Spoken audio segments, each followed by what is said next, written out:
Hallo, ich bin Dr. Dark von Schwarze Seiten und ich sitze hier gerade hinter die Bühne mit Paul Barker von Ministry. Das freut mich, mit ihm zusammen zu sein. Hello, Paul. Yes, hello, Jeffrey. Pleasure to see you. All right. Yeah, so there's a new album and the pronunciation. I speak Italian, but I don't know if I can get it. It's not Italian. I read it in. Well, we said all kinds of stuff. Yeah, right, of course. Okay, yeah. Anyway, it's called Animositissomnia, I believe. Is that correct? You put an extra syllable in there, yes. Okay. Animositissomnia. Okay, and can you explain to us what this means or what it represents for you, the title of the album? Well, I think that, thank you. I think that, it's just a glorified state of anger. Okay. Animosity and insomnia as well? Well, not necessarily. Insomnia isn't an aspect that we were going for. Okay. Because I heard that your studio work, you guys pretty much don't sleep and you kill yourselves. So that's true. As close to death as possible. That's true. Well, I mean, you have to go to extremes sometimes. You don't know what you're made of until you put yourself in a situation that, requires some quick thinking or whatever the hell it is. But I think that, look, on this record, we intentionally tried to rely on the studio tricks we had gleaned over the years to just slam out a record. Mm-hmm. So we didn't, in fact, go down any blind alleys trying to work out ideas. We just said, okay, this is going to be a rock record. Let's just have some fun and just fall back on what we know and just kick out a record. So we didn't actually put ourselves way out there, as far as the notion of, going through the extreme to see what you can come up with. Yeah, the album sounds to me like you had the best equipment and you minimalized that equipment as much as possible to get the least out of it, is the way that I spoke, as far as... Well, when you say the least out of it, I think that... Less is more in this sense. Oh, yeah, okay, sure. Minimalistic. It's minimalistic for Ministry's way, especially on Leper or something. A song like this, it's a bit more minimalistic than the older Ministry for me, in my opinion. Mm-hmm. So I don't know if you agree with me, but it's well, I think nice that look, I think that Psalm 69 and those songs, whatever, they are what they are, but we don't really like that record. I think that. I think there's some really cool stuff going on, and it's a struggle because we are not going to make the same record over again, So it's how do we do something different and unique and not cover the same ground over and over again? That's our challenge. I suppose that's the challenge of all creative individuals. Mm-hmm. This song, Shove, mm-hmm. It's people are comparing it a bit to Ian Curtis. To me, it doesn't sound like Ian Curtis from Joy Division, mm-hmm. but for me, it comes in this German goth direction, what we really? call goth rock. Uh-huh. It has more of a sound like, there's a band called Oomph. There's a few other bands, they have this type of sound. Oh. I was wondering how you feel about the goth genre, if you know something about it, are you informed about it, or a large part of your fan base here is from the goth genre, right. People who dress black and of course, this. Sure. What do you think about the genre? Does it say something to you? Are you learning about it? Are you? Yeah, I don't know anything about it, and I dare say that Al doesn't know anything about it. That's okay. Yeah, no, I think that I think it's great, but I mean the concept, whatever. I think, yeah, I mean we're not. It's weird because we're not really into modern music. Mm-hmm. We don't. I mean, of course, we love Nick Cave. He's making music now. Radiohead, they're an awesome band. There's a few really creative bands that that we think are stimulating. Mm-hmm. But basically, we like to, or we seem to rely on the post-punk period. Mm-hmm. As far as what we want to. Use as inspiration, that and country and fucking mm-hmm. folk singers and jazz and fucking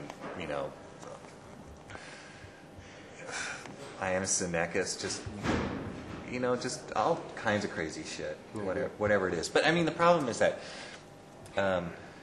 we found years ago that if you are part of a scene and, you know, you work within that scene, then you end up chasing your tail and everybody starts sounding the same and it's really boring, you know. So, you know, that's why we're not really scene makers per se.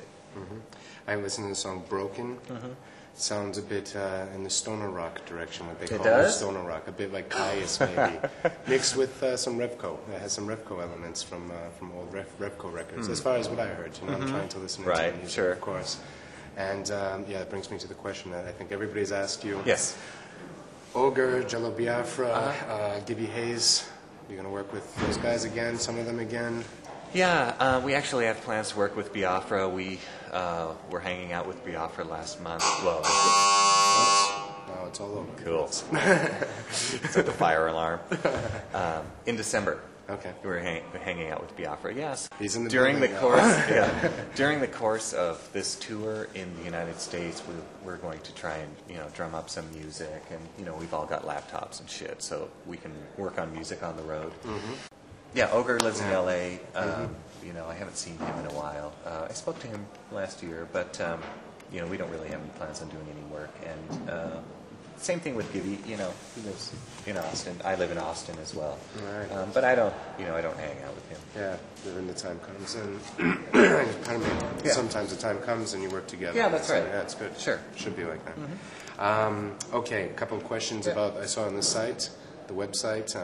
Okay, now I haven't been to the website. Okay, so then, all right. Go ahead. Al's been chatting. Yeah, Al's become very chatty these days. And so I was wondering, do you consider? Okay, I suppose Al does. I don't know. I can't speak for him, but you consider the net to be an underground scene for music? You think it's interesting, or do you find it underground, or do you? Well, do I find it underground?